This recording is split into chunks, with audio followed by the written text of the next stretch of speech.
सारी छड़ी जानते हो। अच्छा, कब्र पे गए, ऊंट पर सवार होकर गए। अब ये मुर्दा बहुत बड़ा ताजिर था, सौदागर था। कहता ऊंट पे आया है? हाँ ऊंट पे आया हूं। कहा यार शर्म आती है, खाली पेट जाओ, तेरी कब्र है, ये होटल है भाई। क्या है जो खाली पेट रोटी खिला खिला के भेज रहा है? रेस्टोरेंट खोला हुआ है तूने या कब्र है? तो क्या करें जी?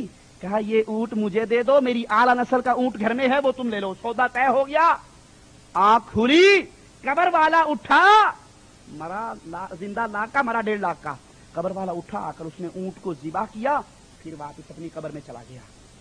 आगे पुलिस बैठी हुई थी, अपनी बीवी के पास नहीं जा सकता था, अपने घर में नहीं जा सकता था, कब्र से सिर्फ ऊंट ज़िबा करने के लिए निकला। ऊंट ज़िबा करके अंदर चला गया। हमने उठे, फौरन गोश्त बांटा, खाया पिया, वापिस जा रहे थे। एक बंदा आ रहा था, तुम में से फलां इब्ने फलां कोई है?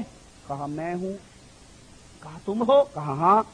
मेरे बाप के हाथ पे तूने ऊंट बेचा है? कहा एक मुर्दे से रात सौदा तो हुआ था। अच्छा ये ले, फिर ये मेरा ऊंट ले जा, ये मेरे बाप ने मुझे कहा था अगर तू हलाली है तो फिर ये ऊंट इसको दे देना, जा ये मेरा ऊंट ले जा। उधर वो कब्र से निकल के ऊंट ज़िबा कर रहा है और इधर ये कासिम ननोतवी आकर अपने देवबंदी मौलवी की मदद कर रहा है। आगे पढ़ो। ये थी सवाने कासमी जिल्द 1 सफ़ा 331 पर अशरफ उस सवाने के मुसन्निफ अशरफ अली थानवी साहब के परदादा, इनके दादा परदादा फूफियां सारे औलिया अल्लाह हैं। अभी कल मैं पढ़ रहा था, कहते हैं इनकी फूफी की वफात का जब वक्त आया ना, कहने लगी मुझे उठाकर बिठाओ, जल्दी करो शर्म आ रही है, उठाकर बिठाओ। फूफी जी क्या बात है? कहा मेरे इस्तकबाल के लिए रसूलुल्लाह खुद तशरीफ ला रहे हैं। इन्ना लिल्लाहि व इन्ना इलैहि राजिऊन। तेरी फूफी के लिए रसूल चलकर आए और तू औलिया को मानने वाला, और तेरे इन शिरकियात को अगर हम ना माने वहां बड़े गुस्ताख होते हैं। खैर यही थानवी साहब की बात सुनो। कहते हजरत साहब किसी बारात में तशरीफ ले जा रहे थे, डाकुओं ने आकर बारात पर हमला किया। इनके पास कमान थी, तीर थे, उन्होंने डाकुओं पर दिलेरना हमले किए, तीर बरसाए। चूंकि डाकुओं की तादाद ज्यादा थी और इधर सामान थोड़ा था, ये सब मुकाबले में शहीद हो गए। शहादत के बाद एक अजीब वाकया हुआ, शब के वक्त अपने घर में मिसल जिंदा तशरीफ लाए। माशाअल्लाह माशाअल्लाह, इधर मर गए हैं, जान कट गई है, निकल गई है, और रात को जिंदा होकर बेगम साहिबा को सलाम करने पहुंच गए। सलाम अलैकुम बेगम साहिबा, मरा नहीं हूं, बस वो ड्रामा ही था जो हुआ था। जिंदा तशरीफ लाए और घर वालों को मिठाई लाकर दी और फरमाया अगर तुम किसी पर जाहिर ना करोगी रोज आया करूंगा। माशाअल्लाह, ये अहले सुन्नत वल जमात हैं। किसी को न बताओगी तो चोरी छुपे। अबे भड़वे, जब तू 1 साल गुजरने के बाद तेरे घर में अगर बच्चा हो गया, लोग कहेंगे तेरा खामिद तो मर गया, ये बच्चा कहां से आ गया? फिर थानवी का वही कुलिया वहां पर भी लगा लेना कि किसी वली की क़यामत हो। किसी को नहीं बताओगी, रोज आऊंगा, मिठाई के डब्बे लाऊंगा। अच्छा बच्चों को, लेकिन इनके घर वालों को अंदेशा हुआ कि घर वाले जब बच्चों को मिठाई खाते, जब पड़ोसी लोग बच्चों को मिठाई खाते देखेंगे तो मालूम नहीं क्या क्या शक करेंगे। शक होंगे ना भाई कि घर का सरबराह तो मर गया, ये मिठाई कौन ला के दे रहा है? ये नहीं पता इनके मुर्दों के अंदर कांटेक्ट हो गया, ठेका ले लिया है, मिठाइयां आ रही हैं कब्रों से। तो उन्होंने फौरन लोगों को बता दिया कि इसका बाप आके मिठाई देता है, शक ना करो। उस रात के बाद फिर वो कभी दोबारा तशरीफ नहीं लाए। ये अहले सुन्नत वल जमात है, ठीक है। अशरफ उस सवाने जिल्द 1 सफ़ा नंबर 10।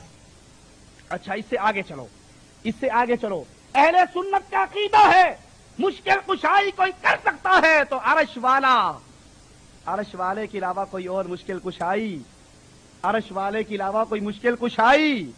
यूनुस अलैहिस्सलातु वस्सलाम मछली के पेट के अंदर, और वहां से आवाज लगाई ला इलाहा इल्ला अंत, कोई मुश्किल कुशा नहीं, कोई बरी करने वाला नहीं सिवाय तेरे, गलती मुझसे हुई अल्लाह तू तो पाक है।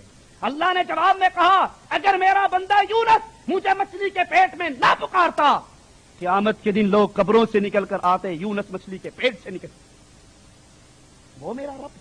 लेकिन आओ इन अहले सुन्नत वल जमात का मुश्किल कुशा भी देख लें, वो कौन सा है जी? आओ जी। कहते हैं इनके पीरो मुर्शद हाजी इमदादुल्लाह साहब मुश्किल कुशाई का अकीदा दे रहे हैं अहले सुन्नत वल जमात को।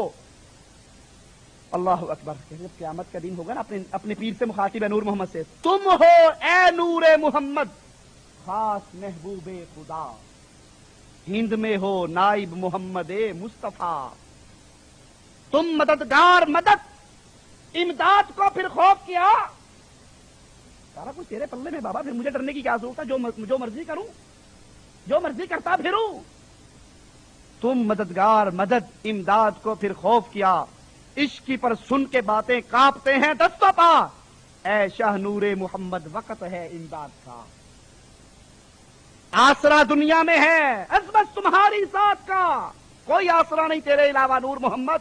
ऐ मेरे पीर साहब, तेरा ही आसरा है। कलमा फिर इसी का पढ़ ले, इसी का आसरा तो कलमा इसी का पढ़ ले।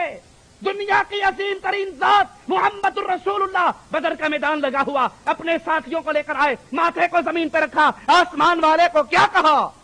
ऐ अल्लाह, अगर आज ये 313 शहीद हो गए, डर लगता है क़यामत तक तेरी तौहीद का नाम लेने वाला दोबारा पैदा। अल्लाह, तू अगर मदद नहीं करेगा फिर मोहम्मद की मदद कौन करेगा?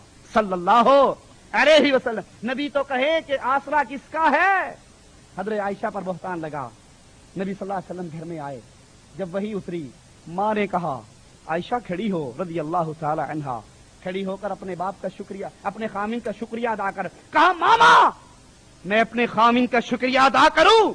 मेरा आसरा मेरा खामिन न था, मुझे उम्मीद अपने खामिन से न थी। शुक्रिया उसका अदा करूंगी जिससे उम्मीदें लगी थी, जिसने मुझे बरी किया था।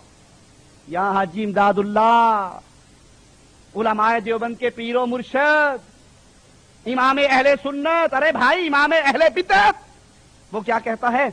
आसरा दुनिया में है अज़बत तुम्हारी जात का, तुम सिवा औरों से हरगिज नहीं है इल्तिजा। क्या फर्क है तुमने और ताहिरुल कादरी में? तुम सिवा औरों से नहीं है हरगिज कोई इल्तिजा, बल्कि दिन महशर के जिस वक्त काजी हो खुदा, सुनते जाओ शर्माते जाओ। दिन महशर के जिस वक्त काजी हो खुदा, आपका दामन पकड़कर ये कहूंगा बरमला, ऐशा नूरे मोहम्मद वक्त है इमदाद का। इन्ना लिल्लाहि व इन्ना इलैहि राजिऊन। हशर का मैदान होगा, हशर का मैदान होगा, एक एक नबी के दरवाजे को बजाएंगे। आदम अलैहिस्सलाम, चलो हमारी सिफारिश कर दो, आप हमारे बाप हो, आप सिफारिश कर दो। अगले नबी के पास, उससे आगे हर नबी का एक ही जवाब होगा, मुझे अपनी गलती याद आती है, अल्लाह से डरता हूं, अगर अल्लाह ने मुझे पकड़ लिया क्या जवाब दूंगा? एक दरवाजा बचेगा, एक जात बचेगी, वो होगी मोहम्मदुर रसूलुल्लाह की जात सल्लल्लाहु अलैहि वसल्लम। अल्लाह के नबी को कहेंगे, अल्लाह के नबी अपने माथे को अर्श के नीचे, जमीन अपने अर्श, अल्लाह के अर्श के नीचे सजदा रेज होंगे और अल्लाह के सामने तवील सजदा करेंगे। फरमाया वो दुआएं करूंगा जो आज मुझे याद, अल्लाह उस वक्त मुझ पर वो दुआएं तवील सजदे के बाद। फिर अल्लाह कहेगा, ऐ मेरे नबी, अपने सर को उठाओ, मांगो जो मांगना है, शफाअत करो जिसकी करनी है, तुम्हारी मांग को पूरा किया जाएगा, तुम्हारी सिफारिश को कबूल किया जाएगा। और यहां क्या हाल है कि जिस दिन, बल्कि दिन माशर के जिस वक्त काजी हो खुदा, आपका दामन पकड़कर ये कहूंगा बरमला, ऐशा नूरे मोहम्मद वक्त है इमदाद का। फिर मेरे भाइयों बताओ, इससे बड़ा कोई और शिर्क हो सकता है? इससे बड़ा कोई और शिर्क हो सकता है? और शिर्क करने वाले, बिदअत करने वाले, अल्लाह के दीन पर चोरियां चलाने वाले अहले सुन्नत कहवा सकते, अहले सुन्नत बन सकते? इससे ये है बुजुर्गों की करामतें, और ये है बुजुर्गों की अल्लाह को छोड़कर गैरों से इमदाद। आगे सुनो, यहां तक तो ये थी। फिर कहते हैं, या मोहम्मद मुस्तफा फरियाद है, या मोहम्मद मुस्तफा फरियाद है, ए हबीबे किबरिया फरियाद है। अरे भाई, फिर दारुल उलूम